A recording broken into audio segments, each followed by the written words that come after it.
ফাঁকা বন্ধ ক্লাসরুমে পাশাপাশি অবস্থান করছে মেঘ আর আদ্রিয়ান। এক হাত দিয়ে শাড়ি নিচের কুচি অংশ ধরে তার সম্মুখে দাঁড়ান পুরুষের দিকে বুকুসকে তাকিয়ে আছে মেঘ। মূলত আদ্রিয়ানের সাহায্য করার কথা শুনে বেশ অবাক হয়েছে মেঘ। আদ্রিয়ানকে প্রশ্ন করে, আদ্রিয়ান স্যার, আপনি কি করে সাহায্য করবেন আমাকে? আপনি কি শাড়ি পরাতে পারেন? মেঘের কথা শুনে আদ্রিয়ান সম্মতিসূচক মাথা নাড়িয়ে উত্তর প্রদান করে, আমি শাড়ি পরাতে পারি। এর আগেও বহুবার শাড়ি পরিয়েছি। শাড়ি পরানোর কথা শুনে চোখ বড় বড় করে আদ্রিয়ানের দিকে তাকায় মেঘ। আদ্রিয়ানের কথার মানে তার বোধগম্য হয়নি।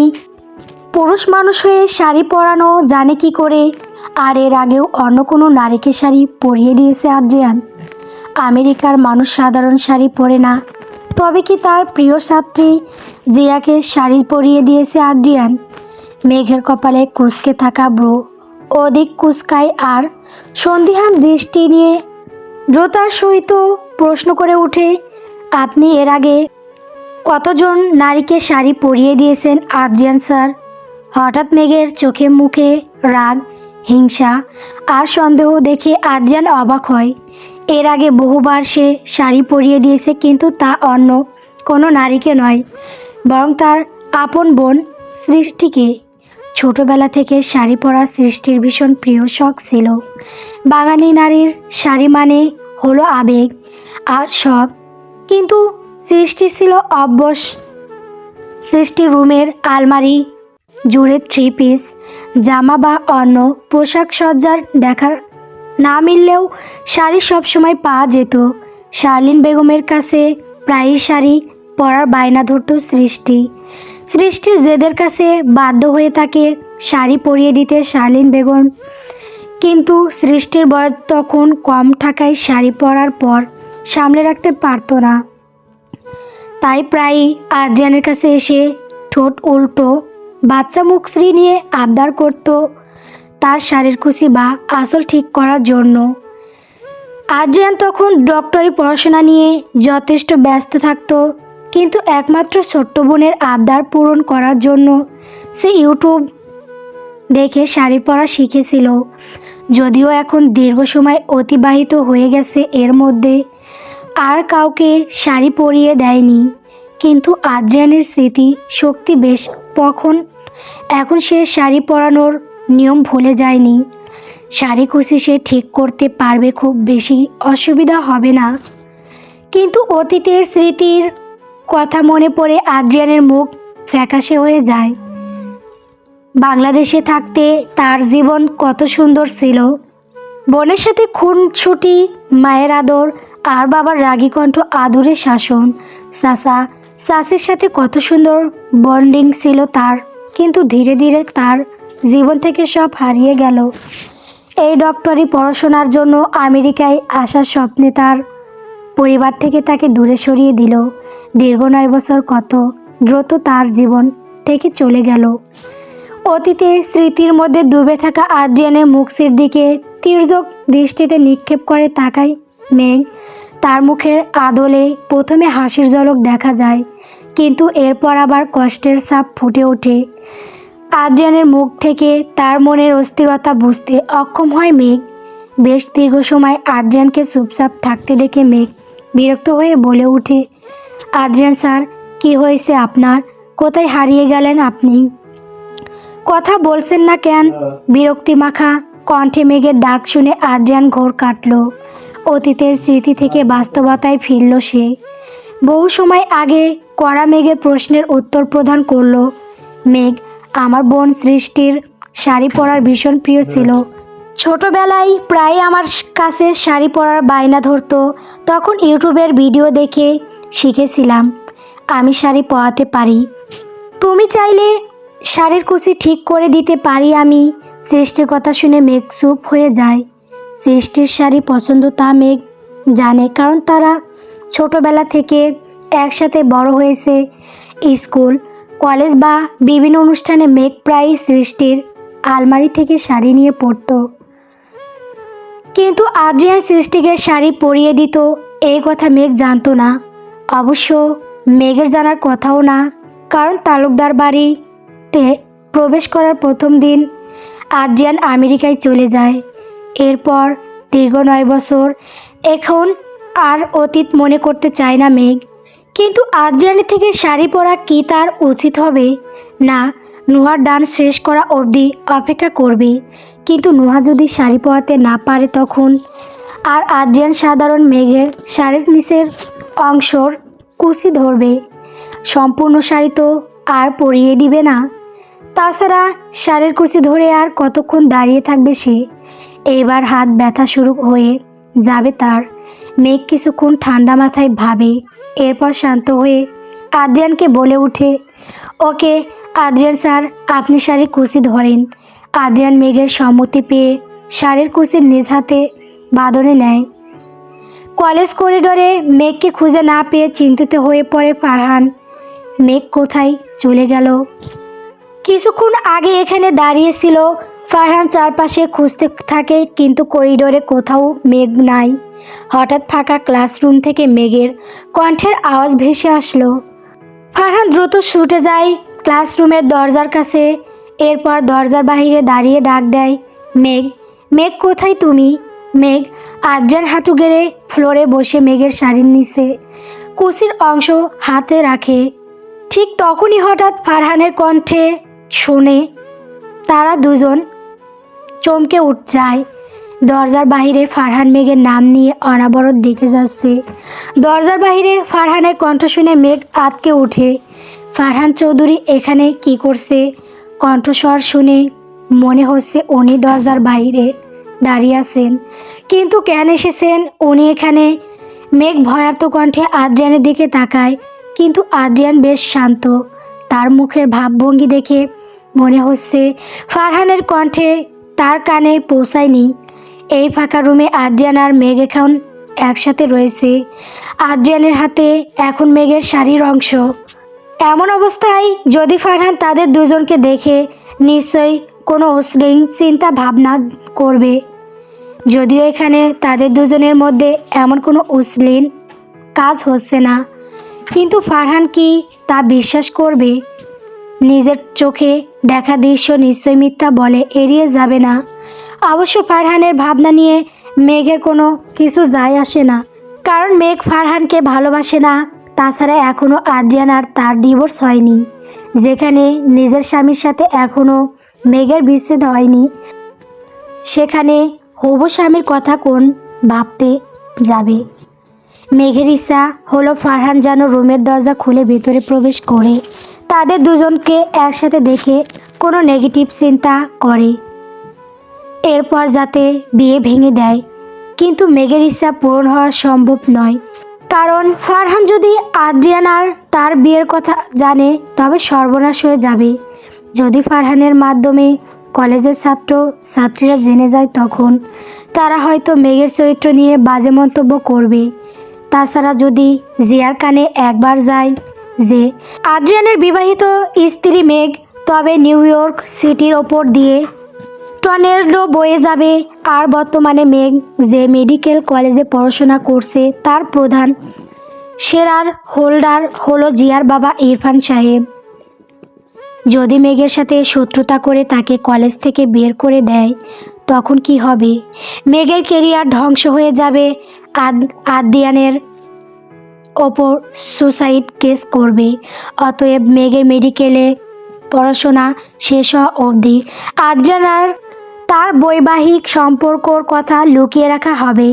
আর যদি আর 25 দিন পর তাদের দুজনের ডিভোর্স হয় তবুও তা ঘরোয়াভাবে হবে, যেন জিয়া বা বাহিরের অন্য কোনো সদস্য এই কথা না জানে। মেঘ আর কেরিয়ার আর চরিত্র নিয়ে কোনো রিস্ক নিতে চায় না। অসম্ভব। দরজার অপর পাশে থাকা ফারহানের ডাক শুনে মেঘের ঘর কাটল।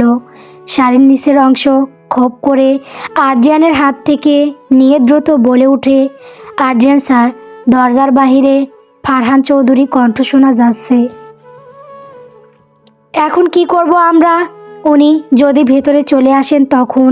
মেঘের মুখে ফারহান চৌধুরী নাম শুনে আদ্রিয়ানের শান্ত চেহারা ক্ষিপ্ত হয়ে ওঠে। চোখে মুখে স্পষ্ট রাগ হিংসা দৃশ্যমান হয়। মুখের শান্ত আদলে মুহূর্তের মধ্যে হিংস্রতা প্রকাশ পায়। আদ্রিয়ান হাঁটু গেড়ে বসে থাকা অবস্থা থেকে উঠে দাঁড়ায়। মেঘ এখন দরজার ভয়ার্ত দৃষ্টিতে তাকিয়ে আছে। বাহির থেকে ফারহানের বিজলিত কণ্ঠ শোনা যাচ্ছে। হয়তো এক্ষুনি রুমের দরজা খুলে ভেতরে চলে আসবে। আদ্রিয়ান মুখে ফারহানের জন্য যে ভয় আর উৎকণ্ঠা দেখে নীরবে দীর্ঘশ্বাস ছাড়ে।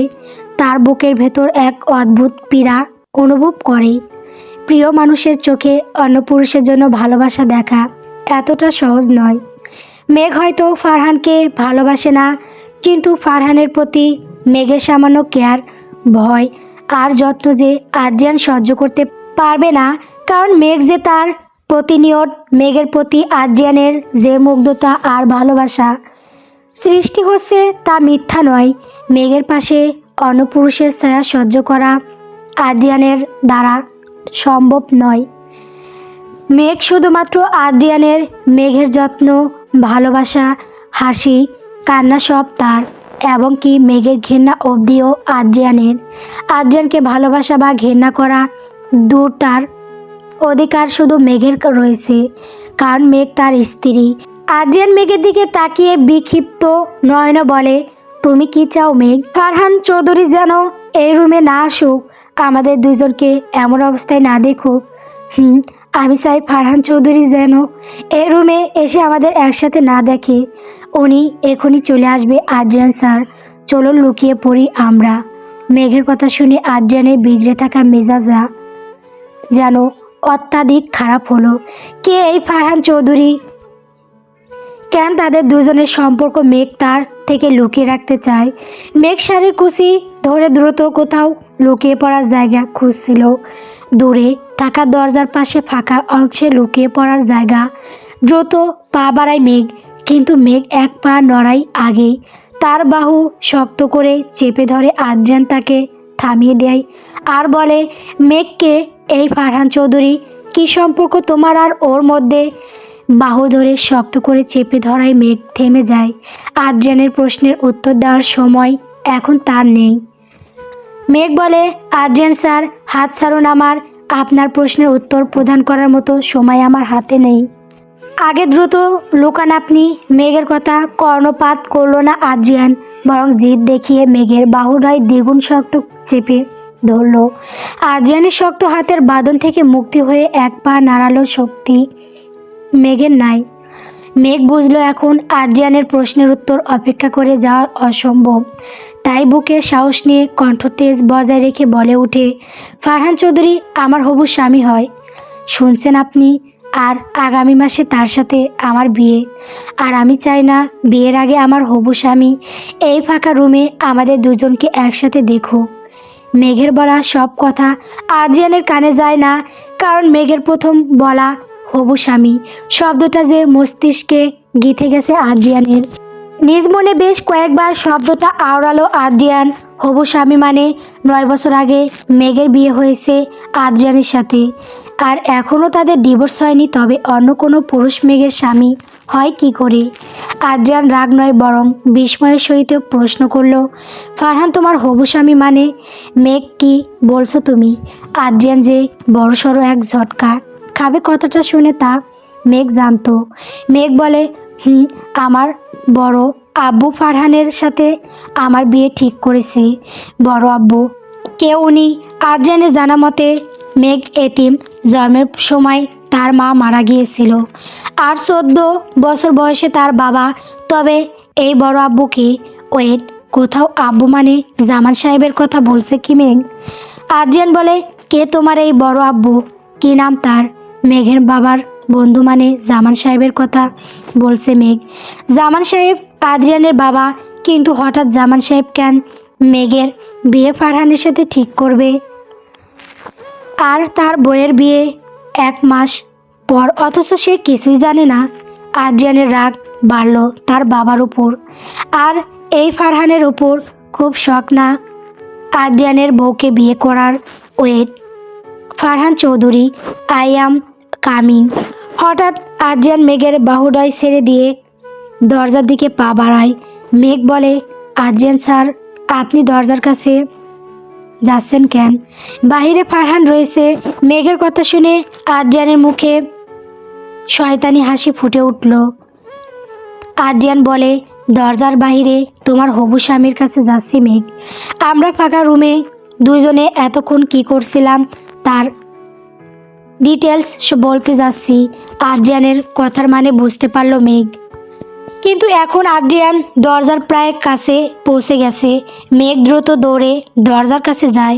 পিছন থেকে আদ্রিয়ানের হাত ধরে শক্ত করে চেপে ধরে টান দিয়ে দরজার পাশে থাকা ফাঁকা অংশে নিয়ে যায় মেঘ। দরজার বাহিরে বেশ দীর্ঘ সময় ধরে মেঘের নাম ধরে ডাকার পর যখন মেঘের কোনো সাড়া পায়নি, তখন ফারহান ঠাস করে দরজা খুলে ক্লাসরুমের ভেতরে প্রবেশ করে। ফাঁকা ক্লাসরুমে এখন পিনপিন নীরবতা বিরাজ করছে। সারা রুম জুড়ে শুধু সারিবদ্ধ করে রাখা বেঞ্চ আর টেবিল, কোথাও কোনো জনমানবের অস্তিত্ব নেই। ক্লাসরুমের কোথাও মেঘকে না দেখতে পেয়ে অবাক হয় ফারহান। কলেজ করিডোরে নাই, আবার ক্লাসরুমেও নাই। তবে কোথায় চলে গেল মেঘ? মেঘ কি এই রুমে আসেনি? কিন্তু ফারহান স্পষ্ট শুনেছে মেঘের কণ্ঠ। কিন্তু কোথায় মেঘ? প্রায় 5 মিনিট আগে দরজার পিছনের অংশে দেওয়ালের সাথে পিঠ ঘেঁষে লুকিয়ে পড়ে মেঘ আর আদ্রিয়ান। কিন্তু ফারহান যখন জোরে শব্দ করে ধাক্কা দিয়ে দরজা খুলে, তখন শক্ত দরজা বাড়ির লাগে আদ্রিয়ানের পিঠে। আদ্রিয়ান মুখে ব্যথাতুর আওয়াজ করে না, কিন্তু তার চোখ মুখ দেখে স্পষ্ট মেঘ বুঝতে পারে আদ্রিয়ান ব্যথা পেয়েছে। মুহূর্তের মধ্যে ফারহানের ভয় মেঘের মন থেকে দূর সরে যায়। মেঘ বলে ওঠে, আ। মেঘের কণ্ঠ থেকে কোনো শব্দ উচ্চারণ হওয়ার আগেই আদ্রিয়ান তার মুখ চেপে ধরে। এরপর ইশারা দিয়ে ফারহানকে দেখায়। ফারহান এখনও রুম থেকে বাইরে হয়নি। মেঘ চুপ হয়ে যায়, কিন্তু তার এক হাত নিয়ে রাখে আদ্রিয়ানের পিঠে। এরপর মৃদু ধাক্কা দিয়ে আদ্রিয়ানের শরীর মিশিয়ে দেয় তার শরীরের সাথে। আদ্রিয়ান ধমকায় মেঘের এমন কাণ্ডে। পিছনে ঘাড় ঘুরিয়ে ফারহানের দিকে তাকায় আদ্রিয়ান। এই শয়তান এখন এখানে দাঁড়িয়ে আছে। মেঘ যখন চায় না ফারহান তাদের সম্পর্কের কথা জানুক, তবে আদ্রিয়ান এখন বলবে না। ফারহান এখন রুমের চারপাশে মেঘকে খুঁজে যাচ্ছে। আদ্রিয়ান বিরক্তি মাখা মুখ নিয়ে ফারহানের দিকে তাকায়। এরপর আবার ঘাড় সোজা করে ফিরে তাকায় মেঘের দিকে। উভয়ই বেশ কাছাকাছি থাকায় আদ্রিয়ান যখন মেঘের দিকে তাকায়, তখন বেশ কাছাকাছি চলে আসে তারা। দুজনের মধ্যে নিঃশ্বাস ছাড়ার মতো জায়গা নেই। আদ্রিয়ান আর মেঘ দুজনে একে অপরের দিকে তাকায়। মেঘের গোলাপ রাঙা দুই ঠোঁট বেশ কাছে থেকে দেখছে আদ্রিয়ান। হঠাৎ কেমন জানি অদ্ভুত ঘোর লেগে যায় দুজনের মধ্যে। আদ্রিয়ান দেওয়ালে রাখা তার হাত ধীরে ধীরে মেঘের চুল স্পর্শ করে তার কানের লতি ছুঁয়ে দেয়। শীতল হাতের স্পর্শে মেঘ কেঁপে ওঠে। তার চোখ জোড়া খিসে বন্ধ করে নেয়। আদ্রিয়ান তার হাত অগ্রসর করার মেঘের গাল অবধি। ডান পাশের গালে আলতো করে আঙুল দিয়ে হাত বুলায়। মেঘ লজ্জা বা শিহরণে কেঁপে ওঠে। মেঘের গোলাপি অদর জোড়া বেশ আকর্ষণ করে আদ্রিয়ানকে। একবার তার ঠোঁট দিয়ে মেঘের অদর জোড়া ছুঁয়ে দেওয়ার তীব্র ইচ্ছা জাগে আদ্রিয়ানের মনে। নিজ ইচ্ছাকে দমিয়ে রাখা আদ্রিয়ানের দ্বারা সম্ভব হয়নি। বড় আঙ্গুল দিয়ে ধীরে ধীরে মেঘের অদর জোড়া স্পর্শ করে আদ্রিয়ান। এরপর আঙ্গুল দিয়ে স্লাইড করে গোলাপি অদর জোড়ায় মৃদু চাপ প্রয়োগ করে আঙ্গুলের সাহায্য মেঘ তার হাত দিয়ে শক্ত করে শাড়ি চেপে ধরে। অতিরিক্ত শিহরণে মেঘের সারা শরীর কাঁপছে, আর তার অদর জোড়াও কাঁপা কাঁপা। অদর জোড়ার প্রতি আদ্রিয়ানের আকর্ষণ আরও তীব্র হয়। আদ্রিয়ান এবার একটু এগিয়ে যায় মেঘের কাছে। তাদের দুজনের মধ্যে এখন শ্বাস চলাচল করার মতো জায়গা অবশিষ্ট নয়। আদ্রিয়ান তার ঠোঁট এগিয়ে মেঘের অদর জোড়া ছুঁয়ে দিতে যাবে, ঠিক তখনই দরজা ধপ করে শব্দ করে ওঠে। বন্ধ করে রাখা মেঘের চোখ দরজার শব্দ শুনে খুলে যায়। মাথা উঁচু করে তাকিয়ে দেখে ফারহান রুমে নাই। তবে কি ফারহান চলে গেছে? কিন্তু আদ্রিয়ানের এখন ওই খেয়াল নাই। সে মেঘের ঠোঁট জোড়ায় যখন ছুবে, তখন মেঘ বলে, আদ্রিয়ান স্যার, ফারহান চৌধুরী চলে গেছে। মেঘের এই কথাই ছিল যথেষ্ট ছিল আদ্রিয়ানের মুডের 12টা বাজিয়ে দিতে। আদ্রিয়ান এক রাশ বিরক্তি নিয়ে মেঘের থেকে দূরে সরে আসে। ফারহানকে ইচ্ছা মতো বিশ্রী গালি দিতে ইচ্ছা হচ্ছে তার। তার কিছুক্ষণ যদি রুমে থাকতো তবে হয়তো সে বউয়ের সাথে রোমান্স করতে পারতো। আদ্রিয়ানের বিরক্তিমাখা মুখ দেখে মেঘ ঠোঁট টিপে হাসলো। এরপর বলে, এখন চলুন বাইরে যাই। মেঘ আদ্রিয়ানের পাশ কাটিয়ে চলে যেতে চাইলো, কিন্তু আদ্রিয়ান তার হাত ধরে থামিয়ে দেয়, মৃদু ধাক্কা দিয়ে দেওয়ালের সাথে মিশিয়ে দেয়। মেঘ চোখ বড় বড় করে তাকায় আদ্রিয়ানের দিকে। হাঁটু গেড়ে নিচে বসে পড়ল আদ্রিয়ান। মেঘ আদ্রিয়ানের মতলব বুঝলো না। মেঘ বলে, আদ্রিয়ান স্যার কী করছেন? মেঘের প্রশ্নের কোনো উত্তর দিল না আদ্রিয়ান। মেঘের হাত থেকে শাড়ির কুচি নিয়ে নেয়, এরপর তা ঠিক করতে থাকে। মেঘ এখন বুঝলো আদ্রিয়ান কী করছে। শাড়ির নিচের অংশ ঠিক করে যখন আদ্রিয়ানের উপরে মেঘের পেটের অংশের কুচি ঠিক করবে, তখন তার নজর যায় মেঘের উন্মুক্ত পেটে। আদ্রিয়ান ইচ্ছা করে মেঘের পেট ছুঁয়ে তার শাড়ির কুচি ঠিক করছিল। আর এইদিকে আদ্রিয়ানের হাতের সংস্পর্শে এসে মেঘের দম বন্ধ হয়ে যাওয়ার উপক্রম। আদ্রিয়ান একবার তাকায় মেঘের চোখ মুখের দিকে। মেঘের এমন অবস্থা দেখে সে মিটমিট করে হাসছে। এরপর যখন আদ্রিয়ান শাড়ির কুচি ঠিক করা শেষ করে পেটে গুজে দিতে চায়, তখন মেঘ কাঁপা কাঁপা হাতে আদ্রিয়ানের হাত থেকে শাড়ি কেড়ে নিয়ে বলে, আমি একাই পারবো। আদ্রিয়ান ঠোঁট টিপে হাসে আর বলে, ওকে। মেঘ আর শাড়ির কুচি গুজে বাইরে চলে যায়, কিন্তু দরজা খুলে বাইরে হওয়ার আগেই পিছন থেকে আদ্রিয়ান বলে ওঠে, মেঘ তোমার নাভির নিচে তিলটা ভীষণ সুন্দর, আই লাইক ইট। আদ্রিয়ানের কথা শুনে মেঘ থমকে যায়, রাগী চোখে তাকায় পিছনে ফিরে।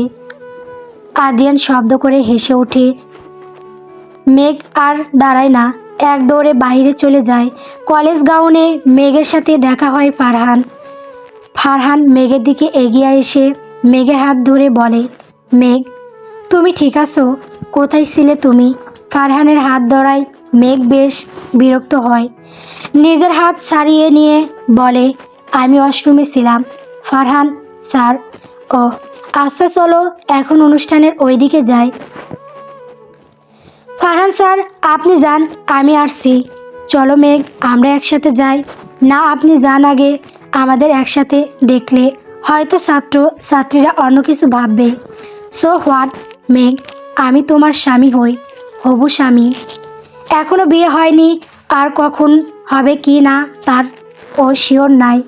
শিওর নাই মানে? মেঘ ফারহানের কথার কোনো উত্তর দিল না, বড় বড় পা ফেলে চলে যায় সেখান থেকে। চলে যায়।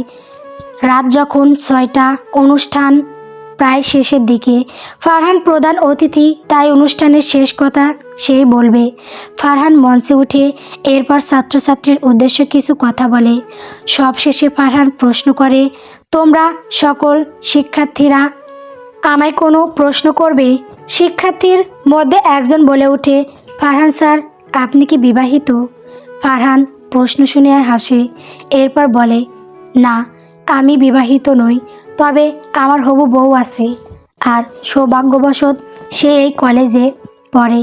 ফারহানের কথা শুনে সকল ছাত্রী অবাক হয়ে যায়। আদ্রিয়ান দূরে দাঁড়িয়েছিল, কিন্তু ফারহানের কথা শুনে সে তার দিকে তাকায়। হঠাৎ এমন কথা শুনে মেঘ নিজেও অবাক হয়ে যায়। ছাত্রীরা আবার জিজ্ঞেস করে, কে আপনার হবু বউ? তার নাম? মেঘের মনে ভয় জন্মায়, তবে কি ফারহান তার নাম বলে দিবে? কিন্তু ফারহান তার চেয়ে ও বড় কিছু করলো। সকালে দেওয়া মেঘের গোলাপ ফুলের তোড়া হাতে নিয়ে মঞ্চ থেকে নিচে নামলো। এরপর এক কোণায় দাঁড়িয়ে থাকা মেঘের কাছে এসে অবিশ্বাস্য কাজ করলো। হাঁটু গেড়ে মেঘের সামনে বসে বলল, ও মেঘ, আমার হবু বউ মেঘ চৌধুরী। ফারহানের কথা শুনে সমগ্র কলেজ থমকে যায়। মেঘের পায়ের নিচের মাটি সরে যায়। মেঘ কি বলবে তা ভুলে যায়। ফারহান আবার বলে, মেঘ আমি তোমায় ভীষণ ভালোবাসি। তুমি কি আমায় ভালোবাসো? 1 মাস পর কি তুমি আমায় বিয়ে করবে মেঘ? ফারহানের কাণ্ড মেঘ চোখ বড় বড় করে তাকিয়ে থাকে। আদ্রিয়ান অপর পাশে দাঁড়িয়েছিল। মেঘ এখন কী করবে? আদ্রিয়ানের রাগ হয় ফারহানের ওপর। সে পা বাড়িয়ে এগিয়ে আসতে চায় মেঘ আর ফারহানের দিকে, কিন্তু হঠাৎ থেমে যায় অপর পাশে থাকা মানুষকে দেখে। ফারহান পুনরায় বলে, মেঘ, উত্তর দাও, তুমি কি আমায় ভালোবাসো? বিয়ে করবে আমায়? কলেজের সকল ছাত্র ছাত্রী উচ্চস্বরে বলে ওঠে। সে ইয়েস মেঘ, সে ইয়েস। মেঘের শরীর শীতল হয়ে যায়। আদ্রিয়ান আর মেঘ একে অপরের দিকে তাকিয়ে থাকে শুধু। সারা কলেজ মেঘ উত্তরের অপেক্ষায়, এবং কি আদ্রিয়ানও? মেঘের উত্তর কি হবে এখন?